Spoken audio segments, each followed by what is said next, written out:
Okay. So we have been looking at what's it called? Wait, oh, just a second. What if I do pin myself? And okay. So we have file access modes. We discussed this now, how we can change it with change mode. But here I'm just discussing what the permissions are. There are three sets of users who may be granted these rights. The user, the owner of the file, which is called U. The group of users that the file is associated with, that's G. And the rest of the world, that's O or other. So user, group, and other. And we can also change the mode. There are two ways to change permissions. Since the permission can be on or off, we can view it as a binary representation. Like we said, 1 is execute, 2 is write, and 4 is read. And I can combine them such like this, 711 for the file name. And I can also do it with the letters, group plus read for the file name. That would grant read. I can do plus or minus. And all A is for all. And we saw that I can do RW if I want to do read and write. Now we're going to talk about redirection. Well, we already talked about pipelining, and we said that you can pipe the contents of this command into this command. Whatever this produces, the output goes as the input for the next command. We said that WC is written in such a way that it can either take a file name on the right or an input on the left through a pipe. Also, LS, I can put LS through a pipe called sort, and through a pipe into a command called sort, and that will sort the results of what my LS produced. Now, both of these are commands, LS and sort, but I can also do something else. If I want the right side to be a file, then I use an arrow, and I say like this: cat the file, and that output directed into with the arrow directed into another file. So now it's no longer a command on the right side, it's a file, and I use a different symbol. Here I do cat the file 4 into other file 2. Now here I use double arrows because I'm appending it. I don't want to overwrite. In TC shell, if you write an overwrite like this and the file exists, then it will not let you do it. Or it'll ask you, are you sure? But if I want to do it without being asked, then I have to use an exclamation mark. We actually don't call it an exclamation mark. We call it a bang.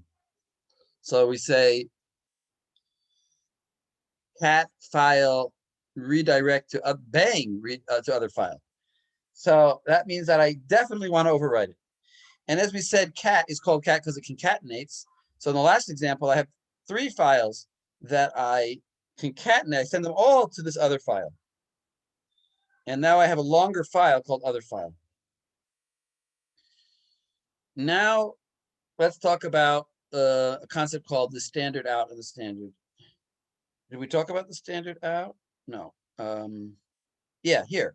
I skipped it. Standard in is 0, standard out is 1. What this means is like this. Every file has a file handle or file descriptor, which means that if I want to write to a file, I write to the handle of the file, not necessarily the name of the file. And in this case, the 0 is another way of referring to std1, which means std in. std in is standard input. It's the where I read from. Where do I normally read from? The keyboard. So std in is actually the keyboard.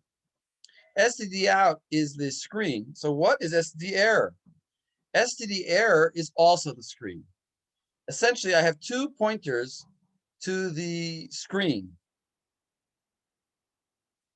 And we'll see why in the next example. Actually, I'll show you why. So, for example, I will stop the share, and I will do this, and I will do share screen, this, share. And if I do, for example, cat gibberish, it says no such file or directory. Fine.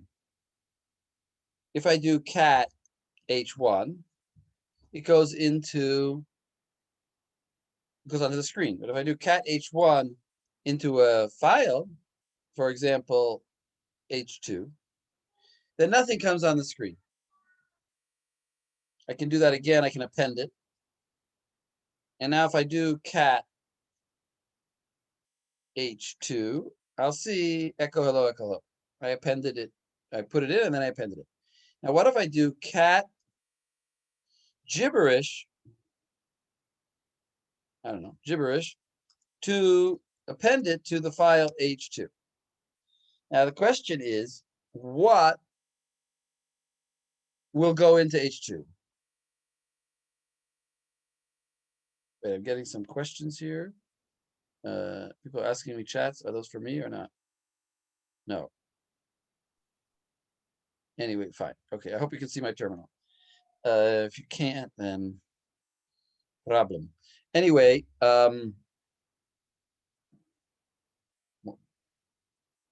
yeah, I guess messages are for you guys, and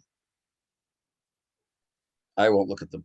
If you have a question, You speak. could look at them also, but I could look at them, but there's some reason they're not coming up on my. I'm not seeing them. You sometimes like I don't see them when you write them, and then I have to go and look. So just talk if you have a question. So cat, what's going to happen here? Here you see my question. My question is, when we did gibberish before, it said cat gibberish, no such file or directory. You couldn't find it. Is that message going to go into H2?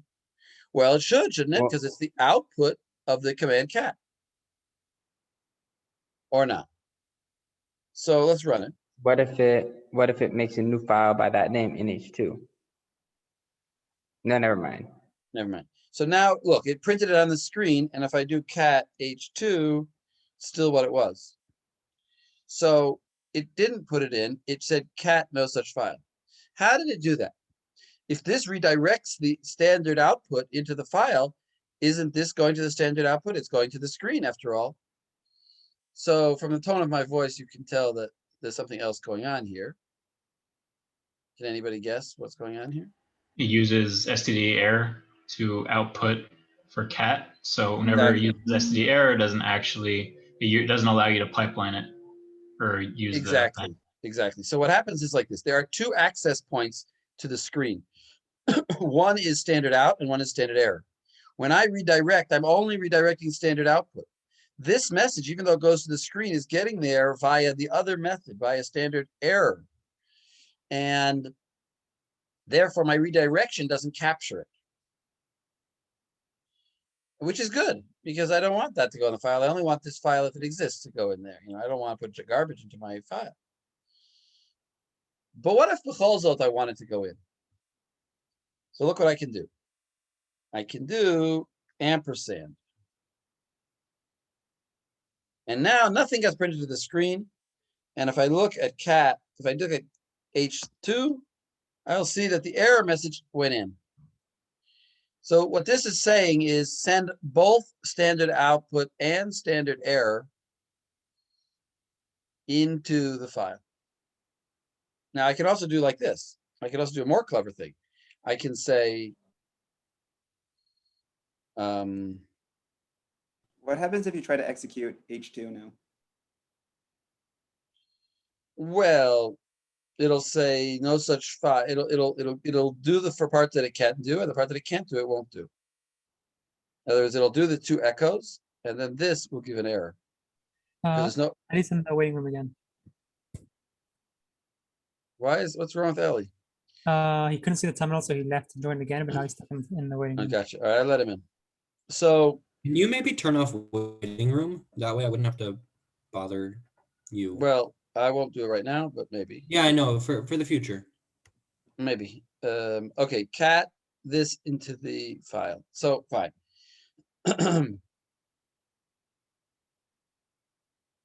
Where were we? I wanted to show you something interesting. So I can do cat gibberish, and what should I can do? Well, let's make a new file. Let's say like this: cat H1 into H2 will overwrite it. Now I'll do like this. Cat here, H1 and gibberish into H2.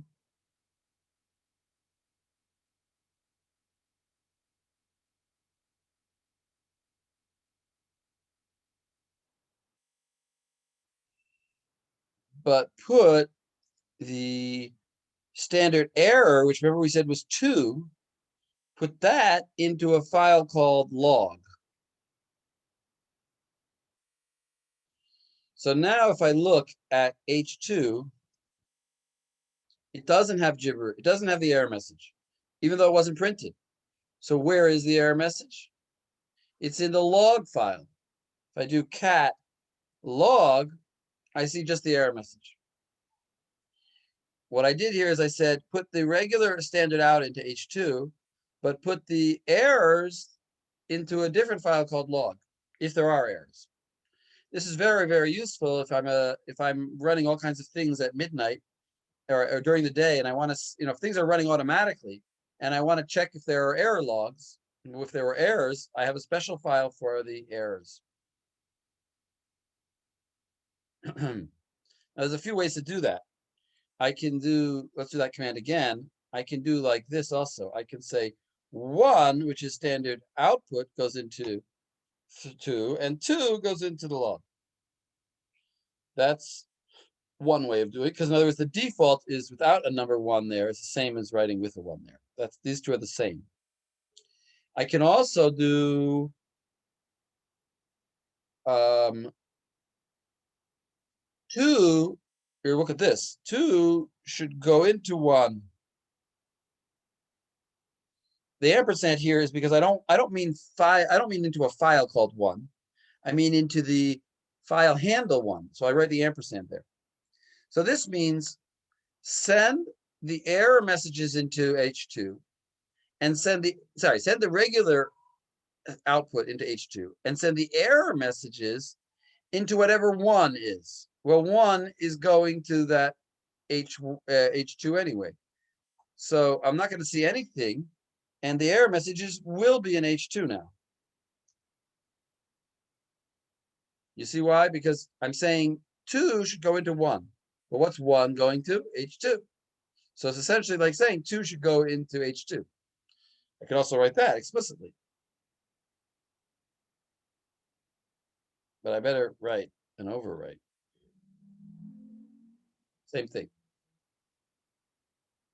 So a lot of ways to do the same thing, but let's go back to the slide and look at it again and see if we understand it. Share.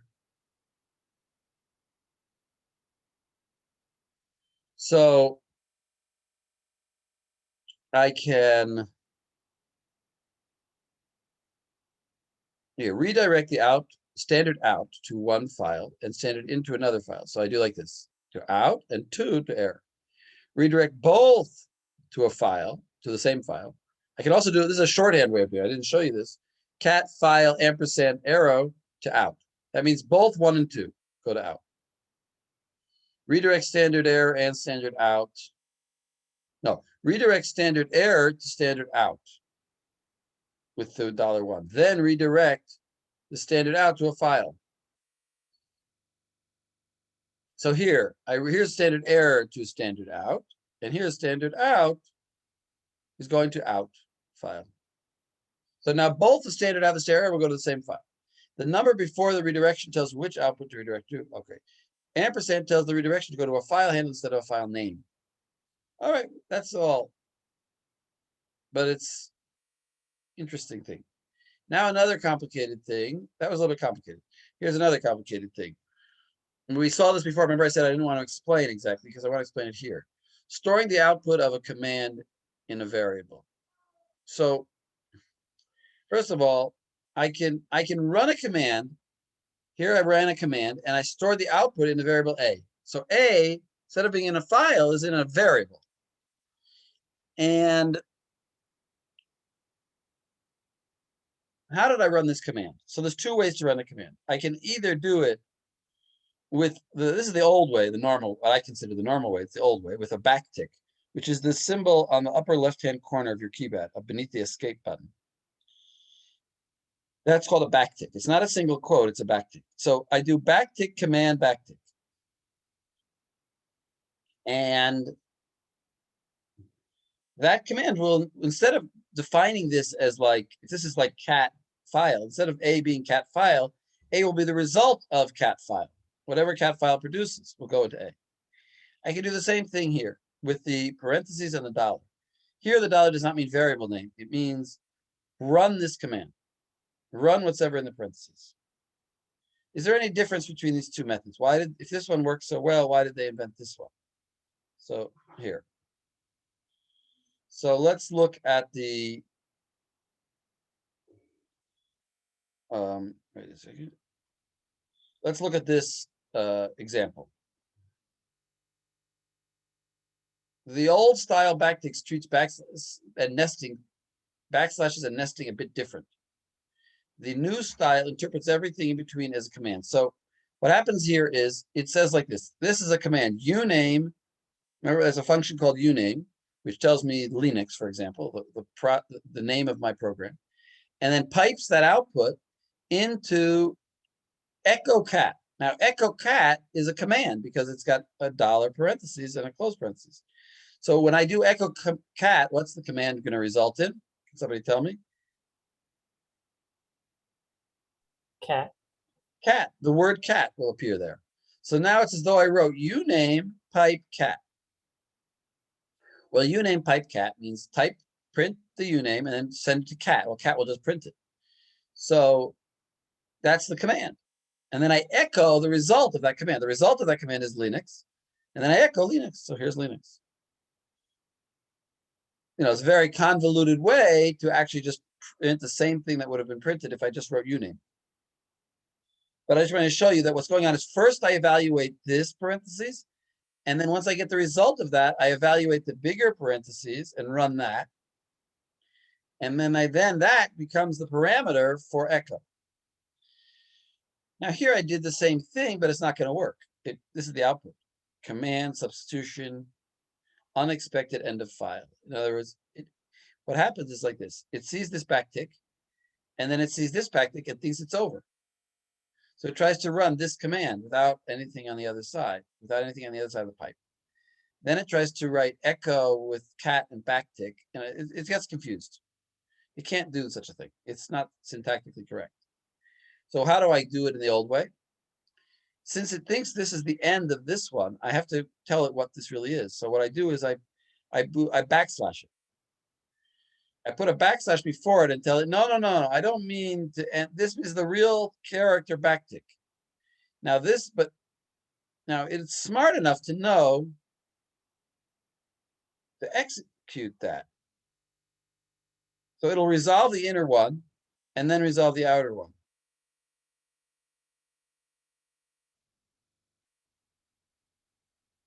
Right. So this is equivalent to that. But I had to use backticks. And people didn't like, I had to use backslashes. And people didn't like backslashes. So they invented this system where you have parentheses. And since the first symbol is different from the last symbol, I know that this is not a last symbol here. It's dollar, it's a different symbol. So now, if we go back to the problem we had before, this one, I can explain it. What are we doing here? We're saying, the truth is the quotes here are just confusing us. They're irrelevant. We're saying like this, echo the string UPG. Now that command runs, and what becomes, and it's as though it's written what over here? What is written now over here? Now I ran echo UPG, but it's not printing to the screen. It's just sitting here after the echo. So now echo sees the UPG and it echoes UPG. So that's all that does. So that's why I printed UPG over here. Here, I just printed it with single quotes. Okay. So that's a little bit of the complicated stuff called running commands using backticks.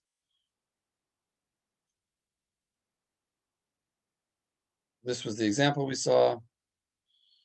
Now I have another topic called file globbing. Well, the file globbing in Unix is something that maybe is intuitive, but I want to explain it. It's how we relate to files. In other words, when I type ls and I type, I type ls, file star asterisk. What does that mean? What that means is I'm essentially writing file, and then the asterisk means any file that starts file and then has 0 or more characters after it. The star means 0 or more characters. And there's a special other symbol, which is the question mark, which means exactly 1 character. So for example, if I type ls core star, that will match anything that starts core. Core 1, core 20, core.h, anything that starts core. It'll also match core itself without anything, because it's 0 or more characters, not 1 or more characters. And what if I have ls star dot h or asterisk dot h? It'll match any file that ends .h, including just .h by itself. And notice that dot is a character in the file. Dot is nothing special. It's just a character in the file name. What about this? ls dot dot slash dot h. This means, can somebody tell me what this means? Any directory that starts with a H, dot H. Close, not any directory. It's also a file. Directory above. In the directory above. Exactly. In the directory above any file that ends, not starts, .h. Any file that ends .h in the directory above where I am. Actually, I wrote that there. Matches any file .h in the directory above. What about this? ls program question mark C. So question mark we said is exactly 1 character. So it matches any file named like program1.c, program v.c, but it will not match program.c because I need exactly 1 character. That's file globbing. Now, similar to file globbing is something called regular expressions, which we'll talk more about than we did about file globbing because it's more important. It's similar to file globbing, but it's much more complicated. So it's a common syntax used by many utilities and functions to match patterns and strings. The most common utility for using it with is Grep, which stands for Global Regular Expression, something like that. What does it stand for? Global Regular Expression and print. It checks for regular expression matches and prints the result. So for example, and I also said regular expressions can vary in meaning different operating systems. So I'm going to teach you the most basic version of regular expressions, but sometimes it's slightly different. But what I'm going to teach you is going to be true almost all the time. So first thing is parentheses, square brackets are used to define a set of characters to be matched. For example, A, E, I, O, U matches a range of single letters, either A or I or E or I. In other words, if I want to match, so for example, here, let me show you an example.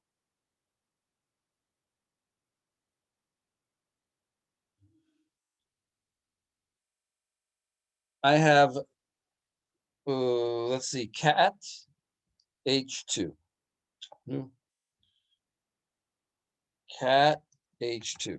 You see that? Yeah. Okay. So now if I do grep, any line is what this means. Any line that has the letters A, E, I, O, and U, or U. It has to have, all it has to have 1 of those, and then I'll print that line. So if I do that grep on which file? On H2. So it'll print everything, and even red shows you the matches, what match, but it printed pretty much every line. But let's do a different one. Let's do that. It's not A, E, I, O, U, but it's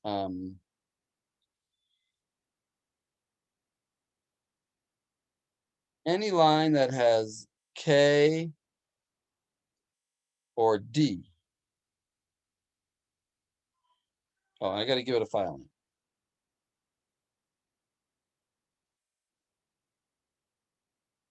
So it did this one, D and then K there. It also D and K, D again, and D again. So it gave me just 2 lines. Again, Ellie, it keeps going in and out here. So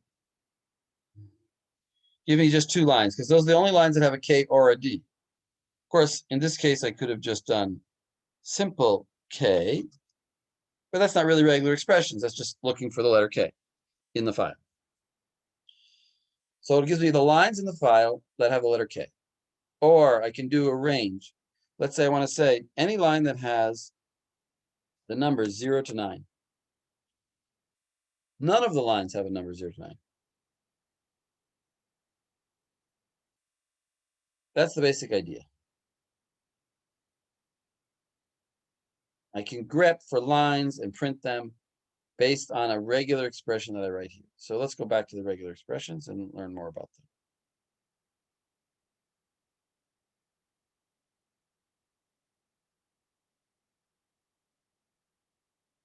So what we have here is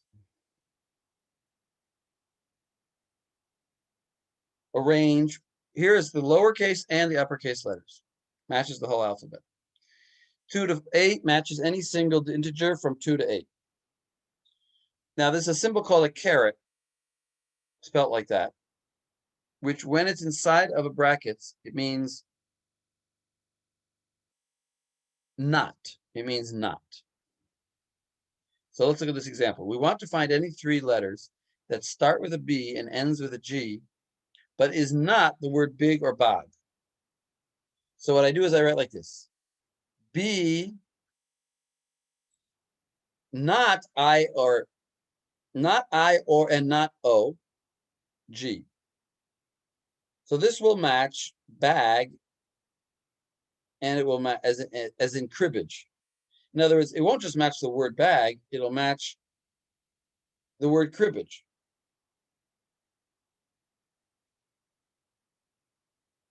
Is that clear? It means not I or O.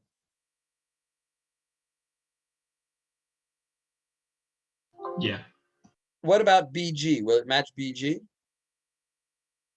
Yeah. No, it won't. Why won't it? Oh, what, you need like an asterisk there to have no characters? Exactly. I need to say, I said it has to be a character which is not an I or an O. B, and then a character which is not an I or an O. But I didn't say or nothing. Has to be a character. That's just any character that's not I or O. But nothing is not a character. If there's nothing there, it doesn't match. The dot matches any single character. That's also except for a new line. So the dot is important. The dot matches anything. So let's see the next slide. So here we have some shortcuts. Oh, sorry. First, before the shortcuts, we have this. So asterisk means something different. It's a multiplier. It does not mean what it meant before. Before, what it meant is 0 or more characters.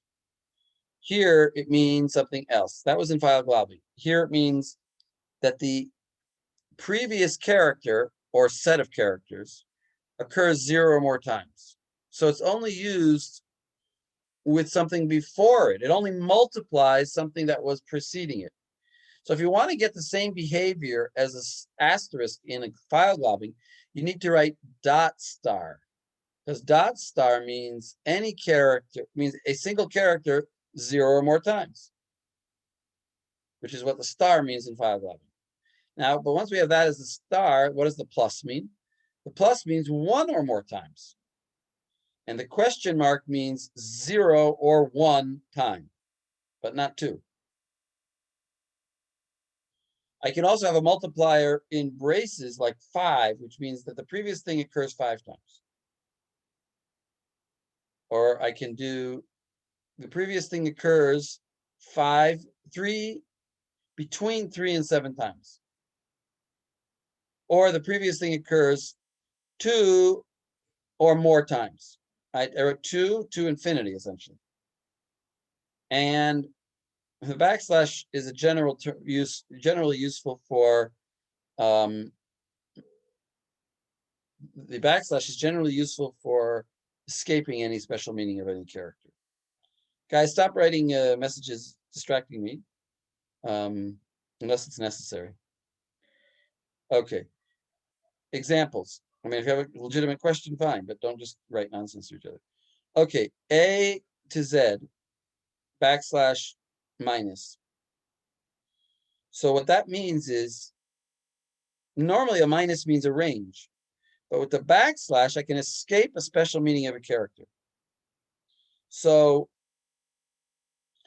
it means any character from A to Z, lowercase letters, or a minus sign. But the back, I mean literally a minus sign. And the plus there means I need one or more of them. Not 0, but one or more of them.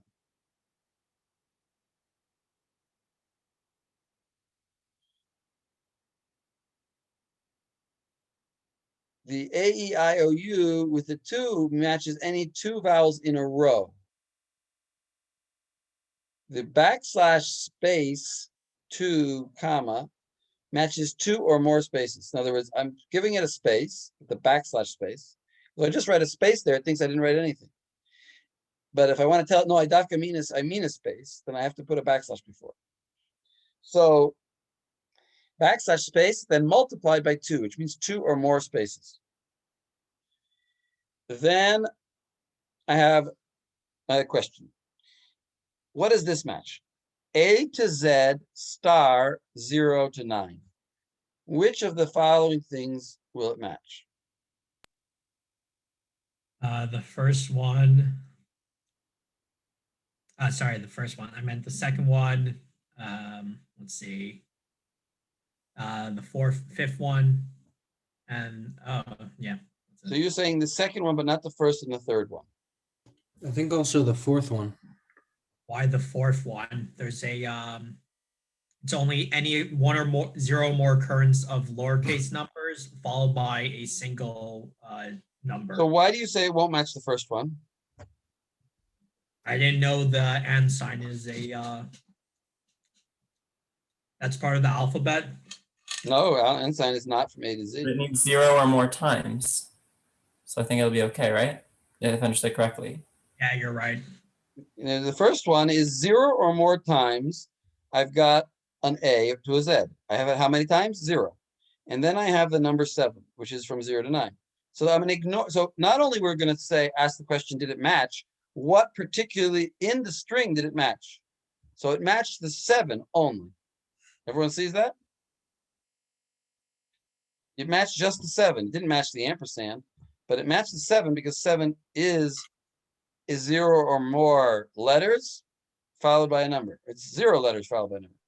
What about the second one? Will it match the second one? Yeah. Oh, match the 7 again. In the second one, it'll match just the 7, not the A7, because the A is not. It has to be a lowercase a, and it's a capital A. The lowercase a before is interrupted by a capital A, which is not part of the pattern. So it'll just match the 7. In fact, all of these examples it will match. What about the AA7? What part of it will it match? A7, the lowercase a and the 7. Exactly. What about A7B8? What will it match? There'll be 2 matches, A7 and B8. Exactly. It'll match A7 and it'll match B8. What Yeah, about okay. the A7, because that's a letter and a number, and B8 is also a letter and number, so 2 matches. What about the ABC7? What will it match? ABC 7. It'll match the whole thing. Now I have to question, why do you say it'll match the whole thing? Why won't it just match the C7? 1 C and a 7. Or why won't it just match the 7? I suppose we like to think of it as greedy. It takes the biggest match. That's exactly correct. The right word even. We call it greedy. We call it, Grep is greedy. In other words, it takes the biggest match that it can. So it's true that 7 matches, but the biggest match is ABC, so it takes it all. What is the biggest match for the last one? The entire thing. Just ABC7, I think. Just ABC7. Close. Because there's no star after the 0 to 9. There's no plus after the 0 to 9. Just one, 0 to 1 digit. That's all that means. Now look at the next example. I have the same set of strings, but I have a different regular expression. This time it's a number. Well, what is it? What is that? Not 0 to 9. Means not. So it's anything that's not a number, a non-number. So what will match, or what parts of things will match? Will the first one match? Ampersand 7? Yep. Yeah. Why? What will match, first of all? The entire thing, because ampersand is not a digit. Ampersand is not a digit. What about the A to Z? It's not there. That's fine. Just it's not there, and that's fine. What about the next one? A7. What will match? The A7, the second A7. Right, the capital A7, because capital A is not a digit. And again, we have nothing in the middle. What about the third one? What will match? The whole thing. Why? Big A is not a digit. The little a matches the middle part, and the 7 is a digit. Very good. And what about the third one?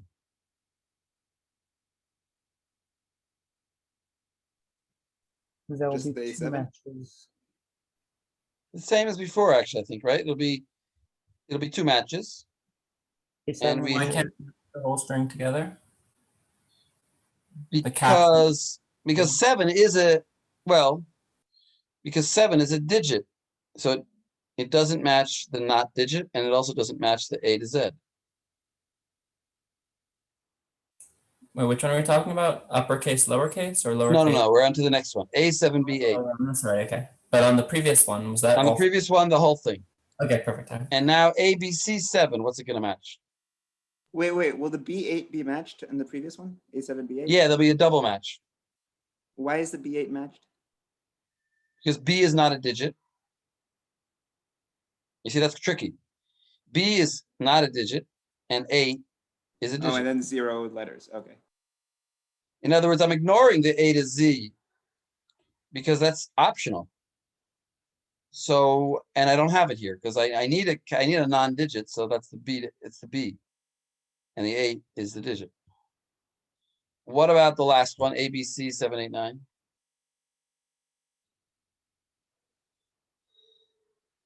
matches everything up to the 7. Yeah, ABC 7. Okay, not And such a 8, problem. 9, right? I've got No, without the 8-9. I've got a somewhat Oh, right. question. If we have like in our first example, the A through Z with the star after it. Yeah.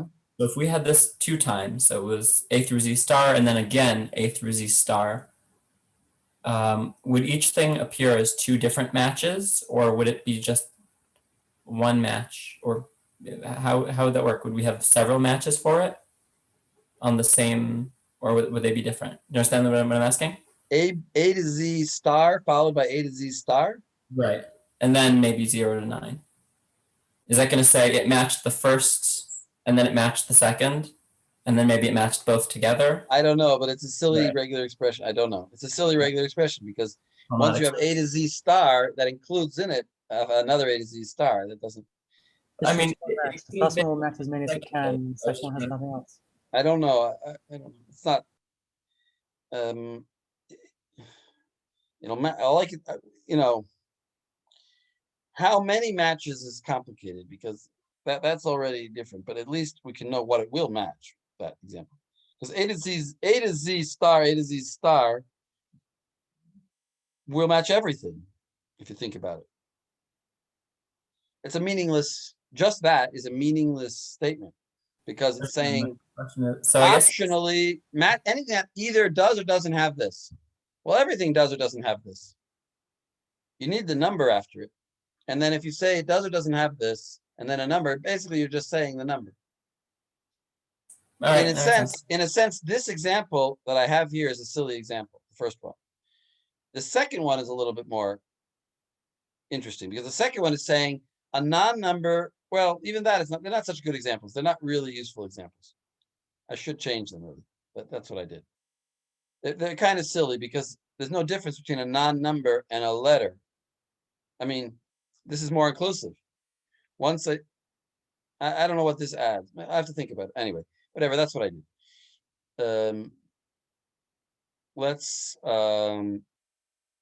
All right, now we have shorthand expressions for regular expressions. So for example, if I want to match white space, which includes spaces, tabs, line breaks, I can use the little s. So I don't have to write range. I could write range, space, tab, but s is a shorthand, and capital S is the opposite of lowercase s. Similarly, I have lowercase d, which is with a backslash, which means any digit. It's effectively the same as 0 to 9 in brackets. By the way, these I don't write in brackets. And then backslash d means the opposite, anything that's not a non-digit. And then w is a word, which is anything that has a word character, not a word, but a word character. In other words, it's not going to match a whole word. It's going to match a word character, a thing that's valid thing to put in a word. For example, space is not valid to put in a word, but A to Z, lower and upper, and 0 to 9 are an underscore. For some reason, a minus sign, a hyphen, is not in the list as far as I know, which is weird because words do have hyphens. Maybe that's considered two words. Anyway, theoretically, a hyphen should be there.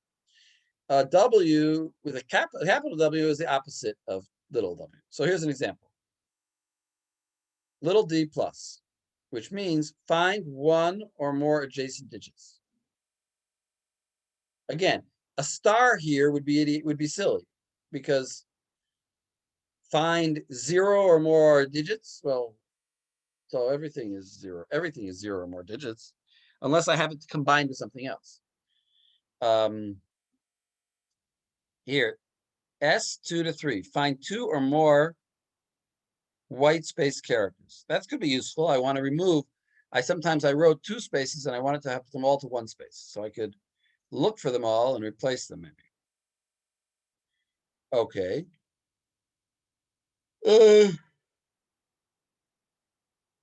Regular expression, right? White space characters. Okay. Regular expression line boundaries. So this is also very important. The beginning of a line is noted with a caret. But this is different from the caret that we saw before, which was in braces. The caret that we saw before in braces meant not the thing following it. Here, it means the beginning of the line, and the dollar means the end of the line. So for example, if I say, search for caret Nachum, then what it means is find any line starting Nachum. If I say, search DD Danzig, dollar, what it means is find any line that ends either Danzig or capital Danzig, because I give a choice here, either capital D or lowercase d, and the line must end like that. Now, it's not anywhere in the line, but at the end of the line. Now here I did a couple things. I started the line with a caret and I ended it with a dollar. So this means any line which is Nachum or Nachum Nachum.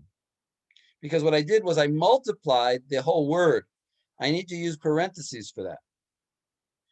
So the parentheses tells me that this multiplier applies to everything in the parentheses as one word. So 1 or 2 Nachums must be the beginning and end of the line. So the whole line, if it would be Nachum, if it would be hello Nachum or hello Nachum Nachum, it would not match. It would only match a line that was exactly Nachum Nachum or Nachum. If we had the square brackets and we had, for example, could we have? If you had a square bracket here and a square bracket here, We'd still then have it the would word. mean- Nachum in then it quotes, would maybe? mean any letter We which put is it in quotes, either yeah. N or A or C or H or U or M. This is Then looking it- for the word Nahum. I was gonna say, if you put, let's say we had quotes around it, then there's Nechum or Danzig, then you could, it would probably find things that either was Nechum or Danzig Nechum, stuff like that. Is there a way to, I mean, I guess I missed that. Is there a way to just search, to use the square brackets for a whole word? You can use the or, like a Right. Okay. You can use Think the this- what? bar, like a pipe. The same or, exactly. You can say starts with Nachum or, and then put a vertical line. You put parentheses here, and then a vertical line. I don't know if I show that actually. Probably I should. Yeah, I didn't show.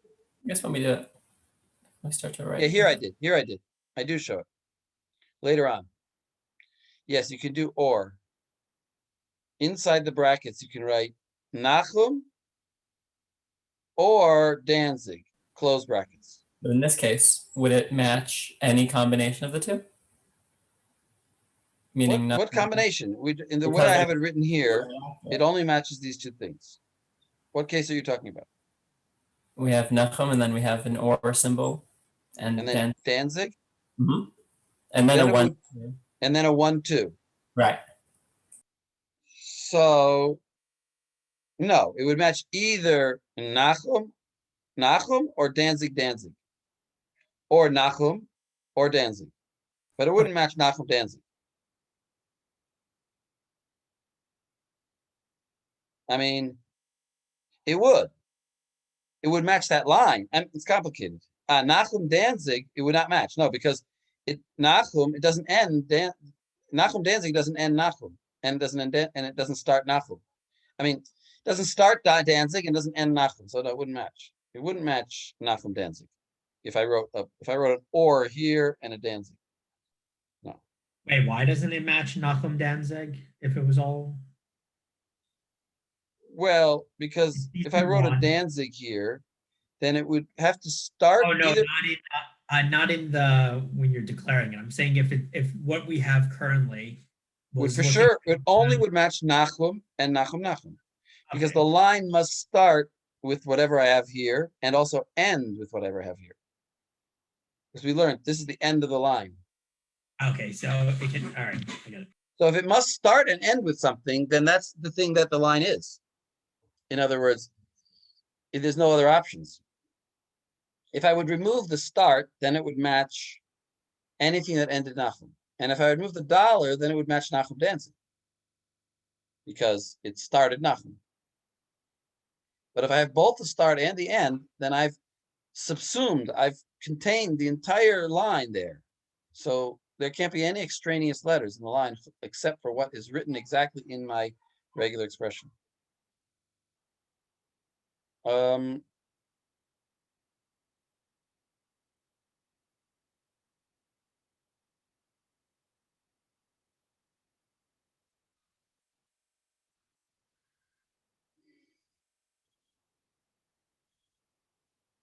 All right, I'm going to stop here.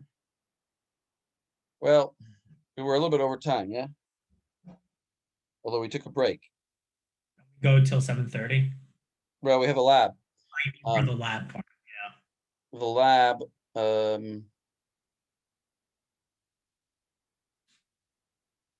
I think I'll stop here and we'll have a little 5-minute break and we'll do the lab.